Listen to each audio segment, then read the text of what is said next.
കന്നഡ ഭാഷാ വിവാദവുമായി ബന്ധപ്പെട്ട് ചോദ്യങ്ങളിൽ നിന്ന് ഒഴിഞ്ഞുമാറിയ നടൻ കമൽഹാസൻ ഒപ്പം നിന്നവർക്ക് നന്ദിയെന്നു മാത്രമായിരുന്നു മാധ്യമപ്രവർത്തകരോടുള്ള മറുപടി. കർണാടക ഒഴികെയുള്ള സംസ്ഥാനങ്ങളിൽ നാളെയാണ് മണിരത്നം ചിത്രം തഗ് ലൈഫിന്റെ റിലീസ്. വിവാദത്തിന് പിന്നാലെ രാജ്യസഭയിലേക്കുള്ള നാമനിർദ്ദേശ പത്രിക സമർപ്പിക്കുന്നത് കമൽഹാസൻ മാറ്റിവെച്ചു.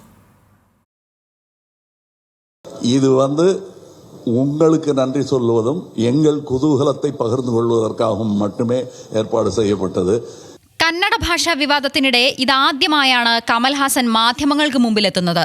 എന്നാൽ വിവാദവുമായി ബന്ധപ്പെട്ട ചോദ്യങ്ങളിൽ നിന്ന് കമൽ ഒഴിഞ്ഞുമാറി. തന്നെ മനസ്സിലാക്കിയതിന് തമിഴ്നാട്ടിലെ ജനങ്ങളോട് നന്ദിയുണ്ടെന്ന് മാത്രമായിരുന്നു പ്രതികരണം. അന്താരാഷ്ട്ര നിലവാരമുള്ള സിനിമയാണ് തഗ് ലൈഫ് എന്നും നിരവധി പേരുടെ കഠിനാധ്വാനം ചിത്രത്തിന് പിന്നിലുണ്ടെന്നും കമൽഹാസൻ പറഞ്ഞു. മണിരത്നം കമൽഹാസൻ കൂട്ടുകെട്ടൊന്നിക്കുന്ന ചിത്രം കർണാടക ഒഴികെയുള്ള സംസ്ഥാനങ്ങളിൽ നാളെ റിലീസ് ചെയ്യും. നടൻ പരസ്യമായി മാപ്പ് പറയാതെ ചിത്രം റിലീസ് ചെയ്യേണ്ടെന്ന ഉറച്ച നിലപാടിലാണ് Karnataka film chamber of commerce. വിവാദത്തിനിടയിലും കമൽ മണിരത്നം മാജിക് വെള്ളിത്തിരയിൽ കാത്തിരിക്കുകയാണ് ആരാധകർ. അതിനിടെ വിവാദത്തിന്റെ പശ്ചാത്തലത്തിൽ ഇന്ന് നിശ്ചയിച്ചിരുന്ന രാജ്യസഭയിലേക്കുള്ള നാമനിർദ്ദേശ പത്രിക സമർപ്പിക്കുന്നത് കമൽഹാസൻ മാറ്റിവെച്ചു. ചിത്രത്തിന്റെ റിലീസിന് ശേഷമായിരിക്കും പത്രിക സമർപ്പിക്കുക.